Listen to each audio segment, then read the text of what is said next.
Hi and welcome to my recap of Skate America, Skate Canada, and my predictions for Internationaux de France, or however you pronounce that. I know I didn't do that last weekend, but I got busy and whatever. We're gonna quickly recap Skate America and Skate Canada and then go into France because I am recording this like half an hour before it starts and I really want to watch it, so we're in a little bit of quick mode, so I won't get like super into it, but there are like obviously a lot of these skaters will have skated only once and they'll have a second Grand Prix assignment, so we can talk more about it there when their programs are a little bit more refined. So for the one or two people who may have had both their Grand Prix events already, I'll talk maybe a bit more about them, like Brady Chanel, but for now let's just like go through it. So let's start with the men for Skate America. I'm really talking fast here. No surprise, Nathan Chen won by at the time record 44 points. Almost hit the 300 point barrier. I thought it was a little bit funny that he got 299, just like less than a point away from the 300, but like it's okay. It's his first Grand Prix, and even though it was at home, it's no biggie that he doesn't like get to the 300 so early. Like there's no way. But he did come out with a much stronger program than I thought he would. I said in my video last time that usually he like builds up the quads, and he just like went full out, had like 4 or 5 planned quads in the free, 2 in the short. It was really jam-packed, so really surprised on it there. Jason Brown going in second was like a dream come true for me. He did really well, the short program especially. Few mistakes here and there. Like he doubled a couple of things in the free, but it was just enough to get him that silver, and that's amazing. If he has a good second event, he could make it to the finals. But it all depends on that. I don't remember what his second event is actually and who he's up against, but let's get to that when we get there. And then Dmitry Aliyev, as I've learned that you're supposed to pronounce his name, he gets third, like I predicted, I believe, although my podium was a little different. I'm very happy for him. He did really well in the short program, coming in second and then third after Jason in the free skate, which then overall gave him the third, and he's just really good. I'm really happy to see him back in form. Another standout person for me just going off the podium was Keegan Messing. He skated really well for everything that's happened to him in the last couple of weeks, and the short program especially I thought was really good. Obviously had more errors in the free skate, but it was still enough to keep him like in the top, so that was great. And I'm hoping to see really great things from him. I don't think the finals is in his future, unless he somehow gets first at his next assignment, which I highly doubt. Again, I don't remember where this is, but I feel like it's NHK, and at that point he'll be up against you, so that's just impossible, I think. Boyang Jin, I personally really wanted him on the podium, obviously, and it did not go that well for him. I think he's just been doing too many competitions in a very short amount of time. Like he did Lombardia, where he skated really well, then he did Shanghai Trophy, where he skated not so well. He had like bits of up and downs, and then here, where again, it was very inconsistent. And I think if maybe he hadn't done Shanghai Trophy, it might have been better, but I can't tell. He's generally really inconsistent, and obviously no chance of the finals at this point, which is such a shame because it's been so long since he's been there. It's really just a shame that he hasn't managed to qualify in such a long time. I think the last time he was there was in 16 or something to that. I know he was there in 15. I'm not entirely sure. It's been a really long time, and I really want to see him back there, but I am hoping that he can steadily build up, and then we can see him on the podium or really close to the podium at Worlds, because he tended prior to the Olympic season, he tended to really like slowly build up and like get consistent, and then get that third place at the World Championships after Yusu and Hobby. And then Junwon, obviously a favorite of mine. I don't know what to say. Like, I was expecting him kind of to not do super well, because I know he's pacing himself differently, not wanting to go through what he did last year, where he had an outstanding Grand Prix and then just like completely died out, like completely worn out in the latter half of the season. And while he doesn't want to do that again, again, it's a little heartbreaking to see him not fully at, like, not even near his potential. He even said in an interview that he was kind of like, he felt a little sad that he let down his fans because he wanted to show them some good skating, and this wasn't up to his standard at all. But I'm still really proud of him. Like, his programs are definitely more difficult than last season, especially like when it comes to his expression and just like showing the story in the program. So he's making big strides there, but it's hard to balance the technical side of things and also pushing yourself artistically, and he's also putting in the quad flip and the free, so it's just like all over the place with things he's trying to improve.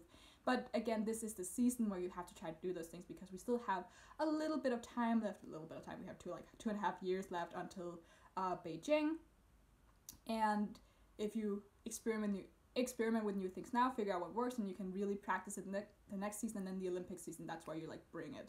So I am hoping that all the flaws and mistakes and everything that kind of like we kind of see from him this season, or maybe just this first half of this season, is him building up to become this skater that could be a really, really, really amazing when we come to Beijing, or maybe just even at the end of the season. Who knows? At the very least, I would love for him to have a better World Championships than last year. So yeah, that was it on the men's side. On the ladies, some up and downs for everyone. Before even going into the top three, for me, the standout short program was Wakaba Higuchi. I talked a lot about her, especially in the beginning of last season, because she is a favorite skater of mine, but then she had her injury and she's not been on top of it since then. And this free skate was like a comeback, or the free skate, the short program was really a comeback for her. It was the first time she went over 70 in such a long time, and she looks so happy, and the program suits her so well, and there's still room for improvement. I don't know if she didn't attempt the triple axel, if the time was just wrong. It really just looked like she was going for a double axel in the free skate. But if she gets that triple axel in there, she could like really be a contender for the world team, which I really hope for her. Like my dream world team for the Japan ladies are Rika, Kaori, and Wakaba. But I mean, it's all about what you do like in the Grand Prix and then at Nationals, obviously, because at Nationals is only the person who wins who's guaranteed a ticket to Worlds, and then everything else is based on like how you did prior to Nationals, and obviously also national standings will come into play.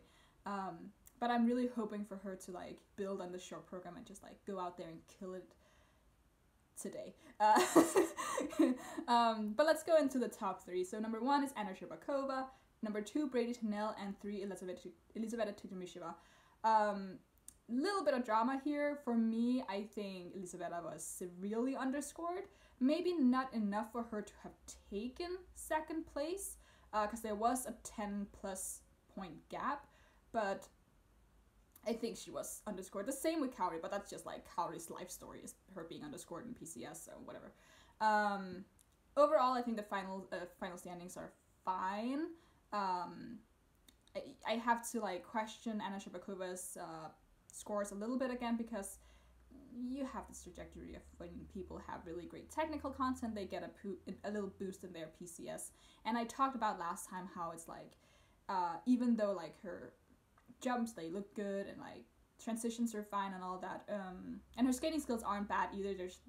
They are not at the level of like Sanko Miyahara or Rika Kihiro or something like that, but they aren't bad. But her interpretation is a little weak. Her performance, it's like and then ice coverage and composition is like, there's so much room for improvement, because she is 15 and she skates like a 15-year-old, which is nothing against her, it's just there's room for improvement. And I think it's so discouraging to skaters when they get really high PCS, when there's clearly room for improvement, because then when they do improve, they don't see the rise in their scores.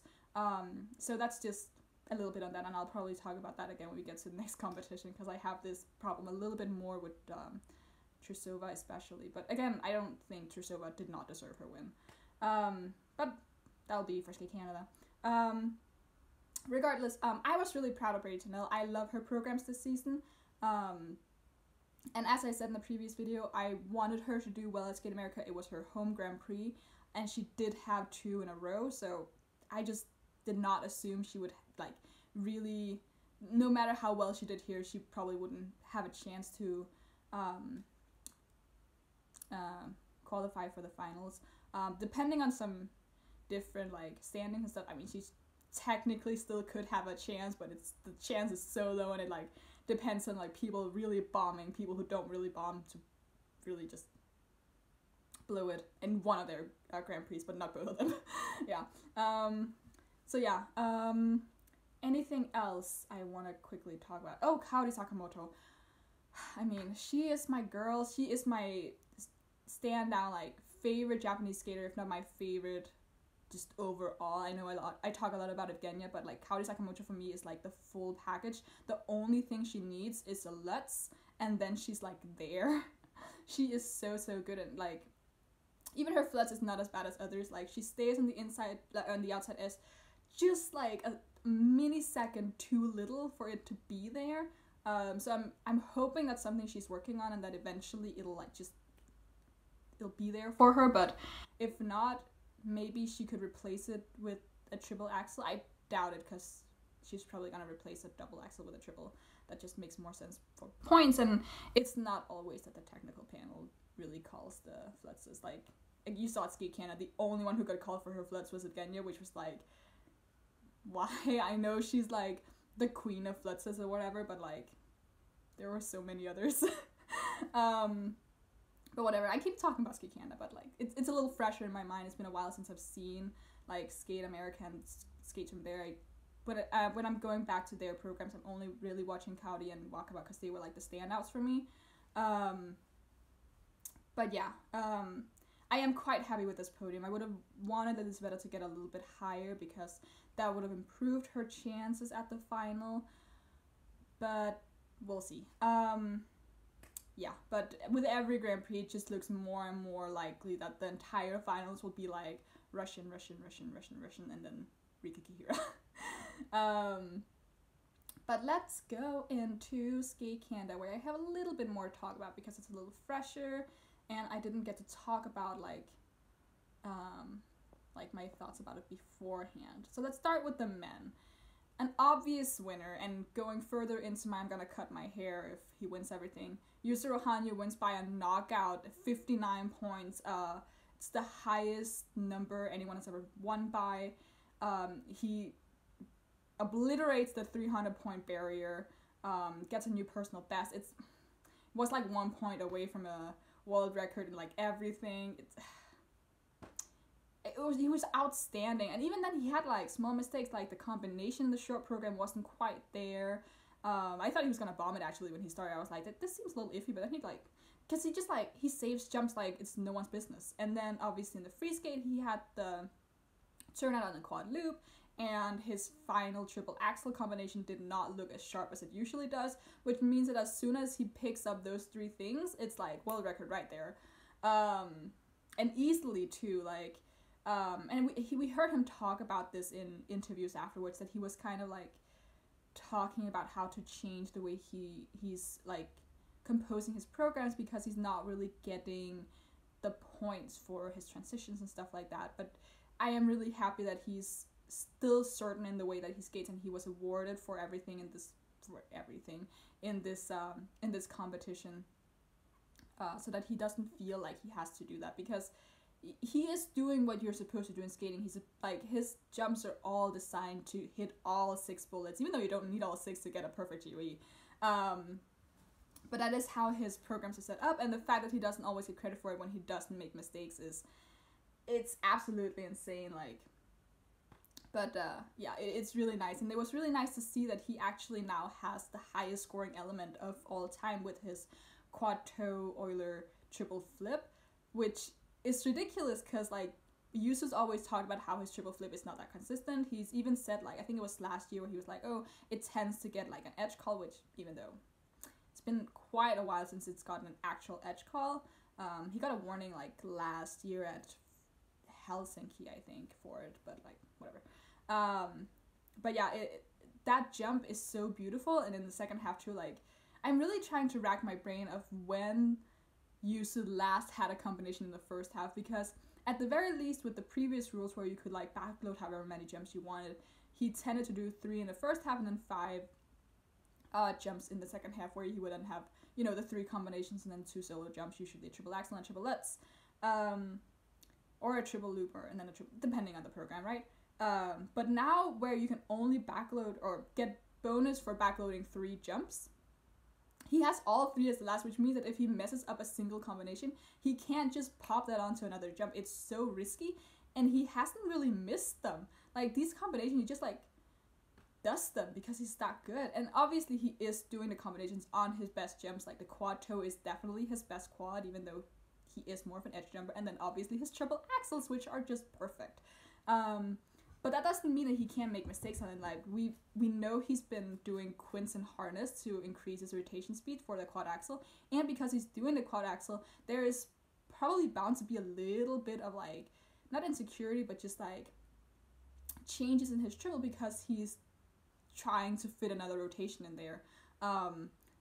But he still does it with so much ease, and it's mind-boggling. It's so good. And this is probably by far my favorite version of Origin I've seen from him. For me, Origin last season was really, like, it really looked incomplete, and obviously he never skated it clean, which is also a reason, because for Yuzu, a lot of it is about skating his programs clean. If they aren't clean, then he's gonna be disappointed, and it's just nowhere near, like, his standard. And this was my favorite Origin by far. I love the new choreographical movements. I love the violin. I love everything about it. It looks so good, and I'm so excited for him to skate it clean. And and the fact that he says that this program is only at 20 to 30% of where he wants to be is absolutely insane. He said that he wants to include the quad axel and maybe even the quad lutz in this, like, absolutely madman. But I'm gonna stop talking about Yuzu because it's just, like, I tend to talk about him a lot. I love him, if you hadn't noticed. Nam Nguyen in 2nd place. Oh my god, what a star. I mean, again, home Grand Prix. It's been such a long time since he's medaled at a Grand Prix, and it's been such a long time since he's been skating this well. I think he skated really well at Nationals, but even then he wasn't even first after the short program. And he's had, like, some, like, lights here and there, but this was really good. And, like, his reaction after the free skate was so good. I was so proud of him. And he just looked really comfortable in his program and in himself and in his jumps, and everything was amazing. That's really all I can say about it. Everything was great. And Keiji Tanaka, oh my lord. I mean, Keiji will forever be my pick for, like, the 3rd man in Japan, just because I feel like when he hits his programs, he's really the full package. He has the quads when they work for him, and they've been working for him the last couple of competitions. And he does have, like, he has the charisma on the ice, and sometimes he's lacking a little bit in transitions, especially before the quads, but so does a lot of the other men. I feel like maybe with the exception of, like, Sota Yamamoto, who's, like, you know, the contender for me right now, but, like, I've said this before with Kazuki Tomono and others, I think. Others, but there's always, like, a little bit of, like, choreographical lag when it comes to the quads there in the beginning of the programs, but I feel like Keiji can really make up for it, and the fact that he has more experience than the others will probably help him edge out his competition when it comes to time for nationals, and he has to, like, make his claim for that 3rd spot in Japan. And I'll be really excited to see Keiji more at Worlds, because I feel like he hasn't had, like, well, maybe except for 4 continents, like last year I think it was, but at the world stage he hasn't had that, like, outstanding program, and I want him to have that. I really want him to, like, really stake his claims, because I feel like like every year it's like, who's gonna be the 3rd man, and Keiji is somehow never, like, the top contender for this. I remember last year before nationals there were a lot of those polls on Twitter where it was like, who's gonna be the 3rd person to qualify for Worlds, and some of them didn't even have Keiji on there.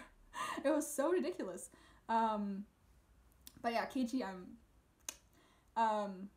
other people to really talk about. Camden Polkan.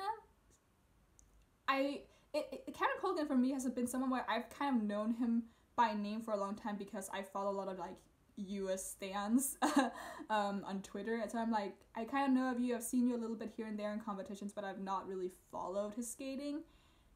But he was really good. He was, the short program especially, I was just like, wow, you're amazing. I want to see you, like, place at, like, at Worlds, which actually, this makes it really difficult for me to know who I'm rooting for at US Nationals, because Here's the thing. Nathan obviously gotta go. He doesn't even need to go to nationals to be sent to worlds. There's no way. He's the world champion. 2-time reigning world champion. And he hasn't lost competition since the Olympics. So, like, that's just, like, an obvious... The only reason Nathan wouldn't go to worlds is either 1, he's injured, or 2, he just doesn't want to go. For some reason.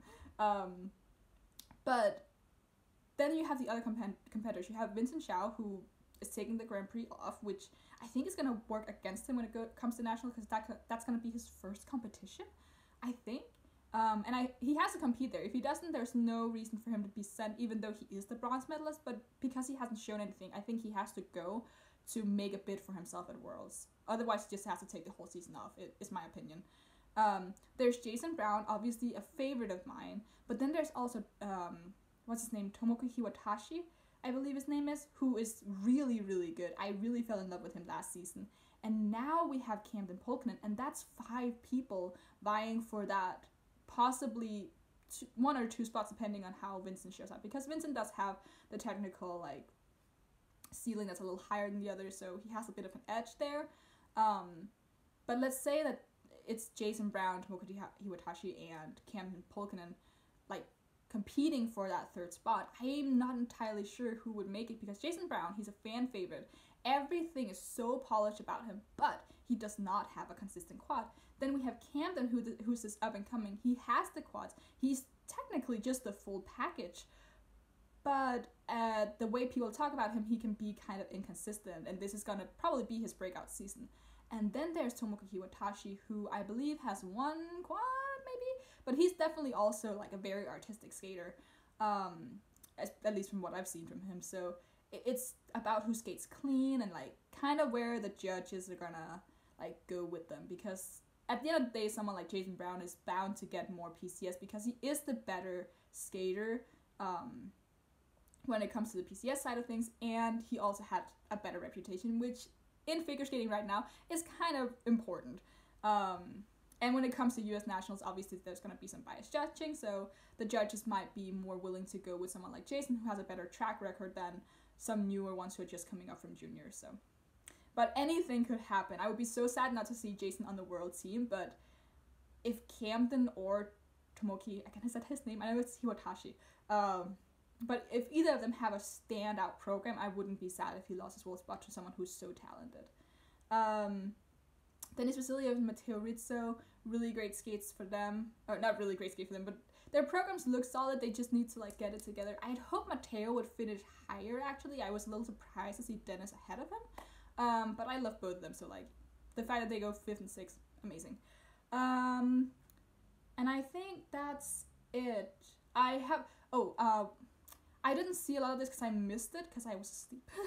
But I'm just looking at the scores. I was really sad to see Roman Sadowski so far down. I know he had some issues with the quads, and I mean, I'm a fan of his. His spins are like easily top 3 spins for me in the men's competition, but he's so inconsistent.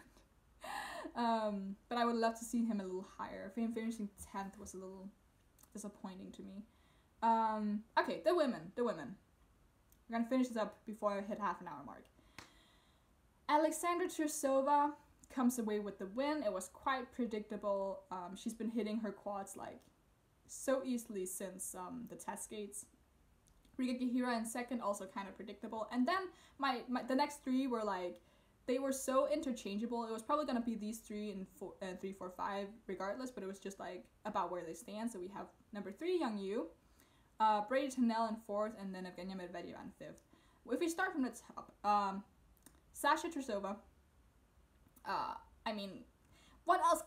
There's not much to really say that, oh my god, her quads are there, and they, like, you know, it is what it is. And I say that as if I'm not, like, it's not that I'm unhappy with her winning. Her scores were, you know, questionable. She did not get an under rotation on the quad sal that she fell on. And her PCS, I mean, it's like, if you just look at the PCS himself, like, I would maybe be able to get behind him, but when you look at them in comparison to all the skaters beneath her, it's it's a little iffy, you know, because Trusova is a jumper, and like with Anna Shcherbakova, there is so much room for improvement. And she does like there's just, if you take out the jumps, there's just so much missing, where if you take out the jumps for literally any of the other four, they just have more to offer, you know. So 66 for her free skate just seemed so high, when, you know, it was a little like overscored. I know I don't like to talk about like scoring and stuff, but it was just like you look at the numbers and you just feel a little bit like, really? And again, I don't think it was unfair of her to win, but 11 points between her and Rika, I think that was a little bit of an overkill.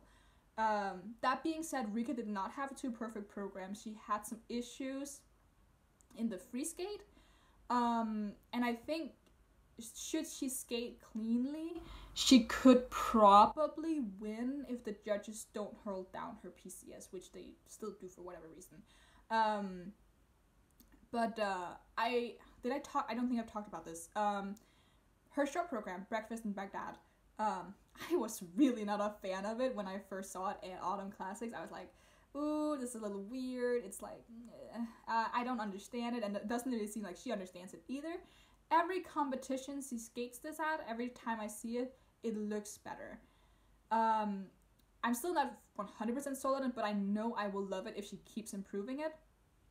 And the fact that she's like just like hitting her jumps is just really nice. And the fact that she's got 81 points without the triple Lutz in her short program, I mean, that world record is just waiting for her.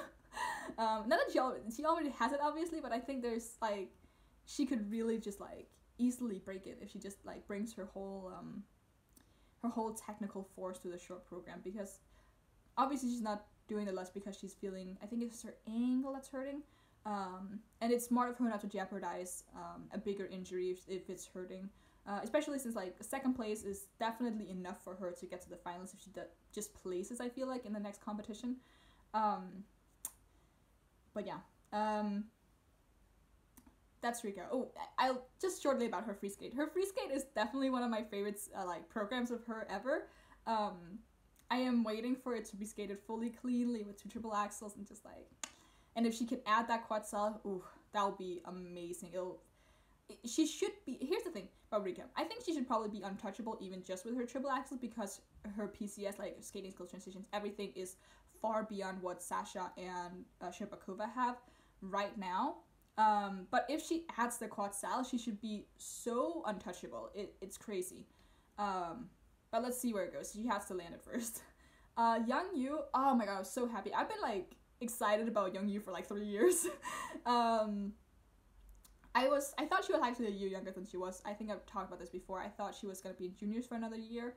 But she's not. She's here, and she has a second Grand Prix assignment in China in 1 week, I think. And I'm just really happy for her. Her triple axel looks great when she lands it. Sometimes it's a little bit under-rotated like we saw at Lombardy, I believe. But it looks great when she does it perfectly, and she has to work a little bit more on her components, and especially on selling a program. Her Romeo and Juliet, I'm not really getting it yet, and I think the music cuts are a little weird. But if she can get it done, good for her, but she's still young. I'm not expecting her to suddenly be like this perfect interpreter of music in like a couple of months. But I'm thinking definitely by the time we get to Beijing, she could be a real contender if she keeps her jumps and keeps everything like as smooth and just sharp as it is right now. Yeah, there's no way for her to go but up. I'm really amazed with her. Brady Tennell, I was impressed with her again that she was able to still keep a high level of competition, like just a couple of days after Skate America. I think they missed a couple of calls on her jumps, but I think that was like, I said this with Trusova too, and that could have very well been the difference between 4th and 5th. Now, regardless of where the two, like Brady and Evgenia, had placed, I don't think any of them would have had a chance for the finals anyway, so it doesn't really matter that much to me. but it could have made a difference. But then again, I think there just along the line there was just some weird calls from the technical panel.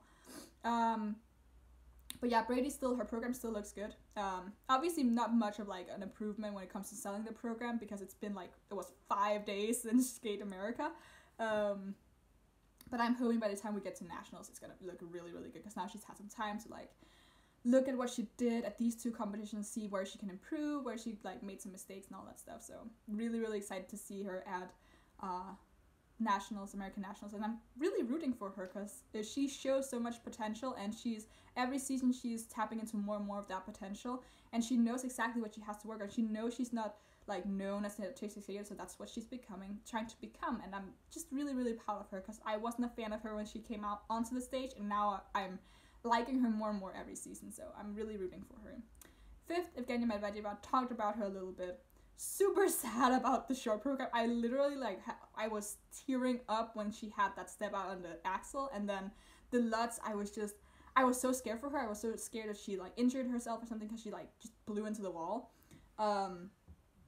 But she had a comeback in the free, and I'm not gonna say too much about that, because she herself did not feel that proud of herself, because this isn't like last year where the reason she bombed the free or the short program was because she was lacking confidence. It was a mistake on the axle that led to a mistake on the Lutz, and that was unfortunate, and you could see in the kiss and cry she was so angry, like whew, because even you can compare her to the short program in Skate Canada last year, where she also bombed, but she was still like smiling and happy, and she was still in this transitional period. But she's now at a point where she knows she can do it. She knows she has the technique here, like the new technique. She's like almost there.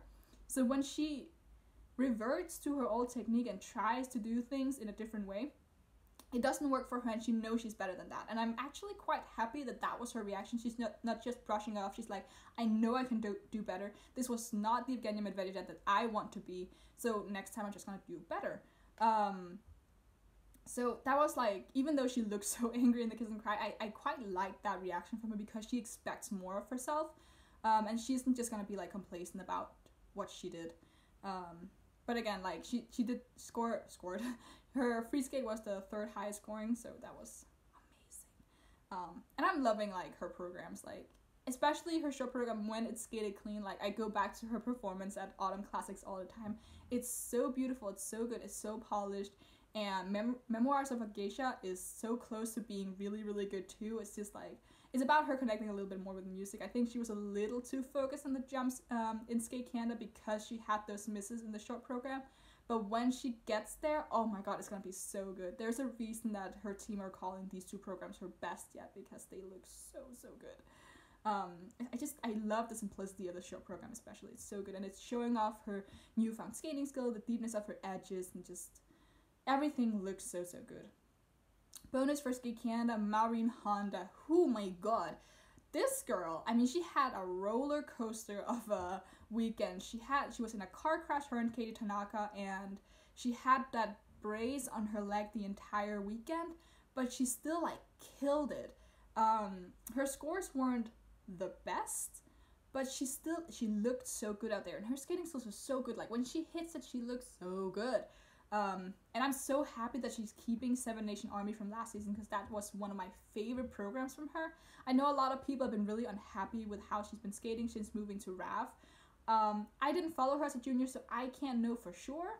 But to me, she looks really good, and she's looking more and more confident every time I see her skate. And I'm really, really hoping that she can do well later on in the season, because, I mean, the Japanese ladies, it's just such a deep, deep field, and that you can just handpick like any 3 skaters they choose to send to Worlds. They're all gonna do great probably. Yeah, I think that's probably what I'm gonna talk about for this. I'm just like looking at the clock and like my tweets, and they're like, the men's are starting their warm up now, so I need to.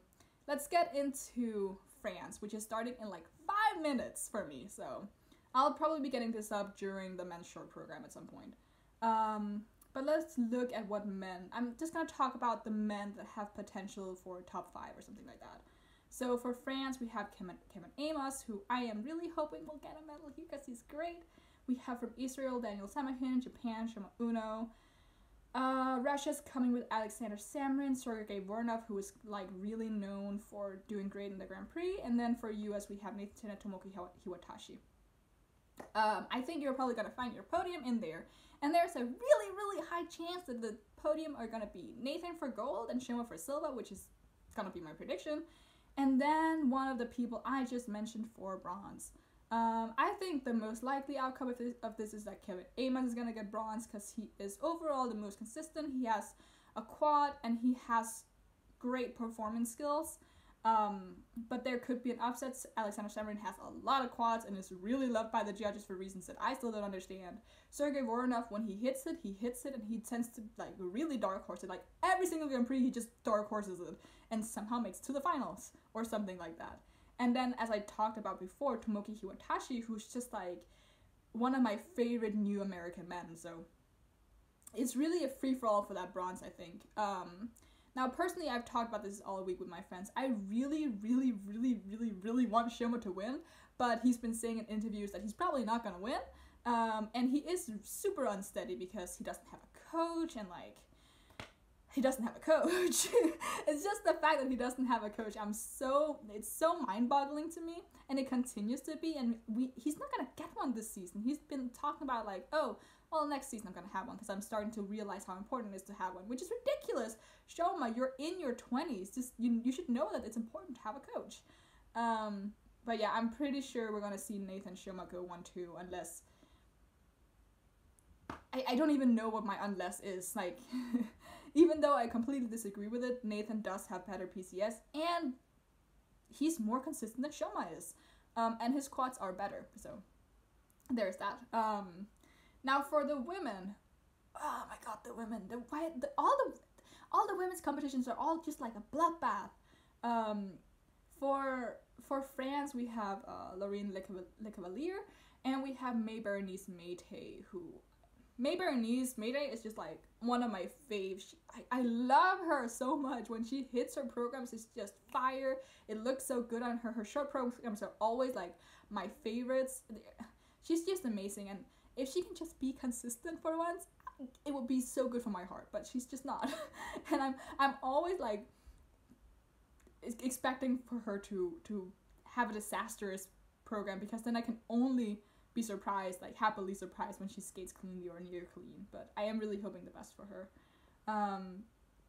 For Japan, Wakaba Higuchi and Kaori Sakamoto and Yuna Shiraiwa, like, bruh, Wakaba Higuchi, if she can have just as good of a short program as Skate America and then also put together a clean free skate, my heart would just burst out. And the same for Kaori. Like, Kaori could make it to the finals if she wins here, but I highly doubt it because of the Russians that we have in the mix. But I mean, her programs are so good, and she, as I said before, she is the full package. If you take away that, she is the full package, and that's just one jump that she has. It's a little bit iffy. But I am also wondering what her strategy is for this competition. I have not seen what her planned layout is, but I am wondering if the triple axel is somewhere in there, because Kaori probably knows. Like, she's probably done the math, and it's like, okay, chances of going to the finals real low. So this means this is a low stakes competition for her, which means if she wants to do, like, try for the triple axel before nationals, this is a really, really good chance to do it. She has talked about wanting to do it this competition this season. Same with Wakaba. For both of them, it would be such a good opportunity to try and do it in competition right now, because if they flop, they do not lose a ticket to the finals, because they already lost that at Skate America. And it's so risky to try to do your triple axel, like the first triple axel in competition of your career, at nationals, which is supposedly the competition that decides who goes to the World Championships and 4 continents, of course. So, I'm really interested in both their strategies going into this competition, but I do think that if they want to try new jumps, now is the time, because this is going to be the lowest stake competition they're going to be in this season, probably. And then Yuna Shiraiwa, great skater. Just because of the lineup we have here, I'm not expecting her on the podium, but dark horse maybe don't know. Yeah, she could be a surprise, but I'm just highly doubt. I kind of highly doubt her even being in the top 5 just because of the competition we have here. For Russia, the big names Alina Kosternaya and Alina Sagitova. I think, see, this is where it gets really difficult for predicting who's gonna win and that all stuff, because Alina Kosternaya is so good. she has great skating skills. She has a triple axel, which gives her the edge in the short program, and she's just really, really good, and she's really good at connecting with people. And then you have Alina Sagitova, your world champion, your Olympic champion. Like, it's really difficult to see who's going to edge out, and I really think it comes down to who will skate clean. I think one mistake, and they have lost their chance at gold because the other person will be there to pick it up. It's really, really, I'm still trying to think, like, who does it make more sense for me for them to win. I think they're both gonna get it to the finals, but who will win here, I'm not entirely sure. And I think this is also kind of smart when it comes from the Russian Federation, because if you've looked at the Grand Prix assignments, they've been pretty clever in how they've assigned everyone and how they're like pitting up the new seniors, because it's always Medvedeva versus Trusova, Tuktamisheva versus Sherbakova, and then Sagitova versus Kosternaya. And I think the way they've done it is they obviously put a lot of their faith into Trusova because she is the quad queen, right? And putting her up against Senya, who's kind of like inconsistent, it's almost an easy win for her because Senya can't compete with her technically at all. And it's almost the same with Sherbakova. Sherbakova edges out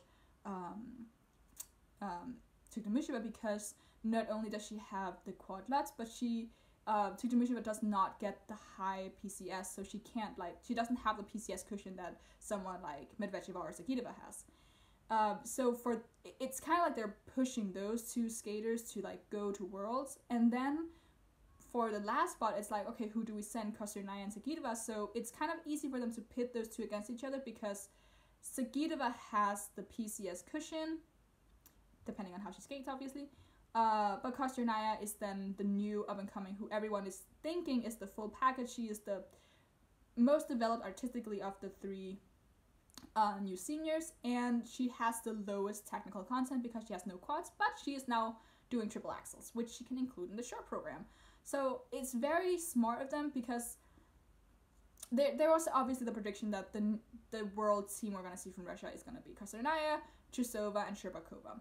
But it's hard to push Alina out because she's the world champion, she's the Olympic champion, and she has a lot going for her when she skates clean. But as we saw last season, she can be really, really iffy sometimes. And she's been growing a lot. Her jumps aren't always there because she's been having some growing pains and other things.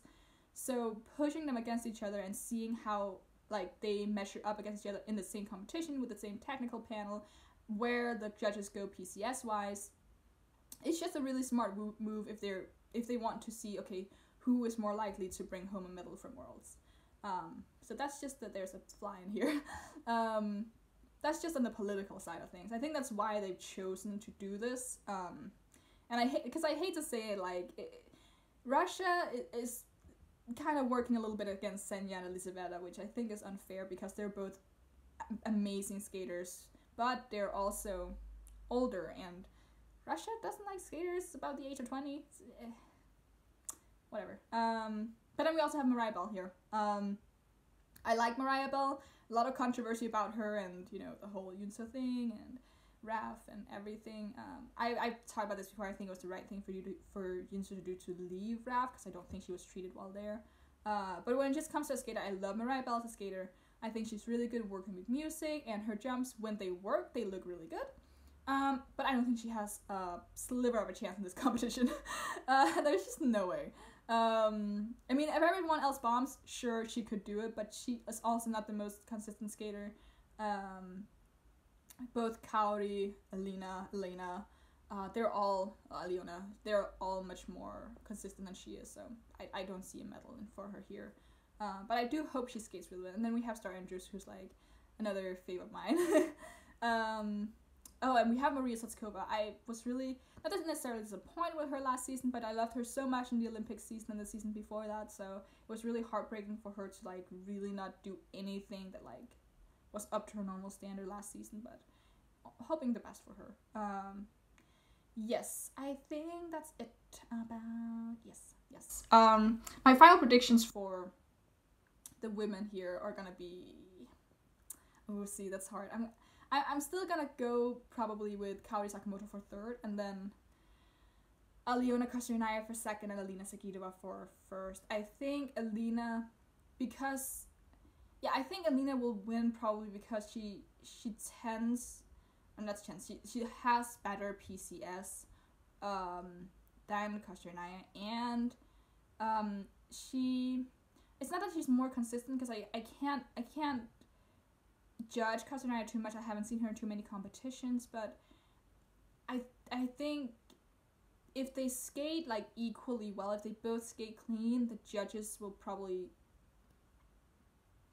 sway a little bit to more Sagitova just because of reputation. I don't necessarily think that's wrong. I think Sagitova, when she hits it, she's really good. She's really, really good. But it's always like where she is in her mind that day, because sometimes she's so disconnected to the music, it's really difficult for me to get into it. And then other times she works with the music so well, and it all depends on like what kind of day she's having. But if she's having a good day where everything is working for her, I think she's gonna be difficult to beat, even for someone as talented as Aliona Kostrianaya. So yes, that will be that about that. This went a little longer than I planned, but not quite the hour, so that's great. Yes, you can tell me what you think about your predictions in Skate Canada and Skate America and everything in the comments below. You can leave a like if you like anything that I had to say. I know it is a little bit rushed because I was covering 3 events in one video and trying to keep it a little bit shorter. I'll be better next week, hopefully. So yeah, until next time then. Bye.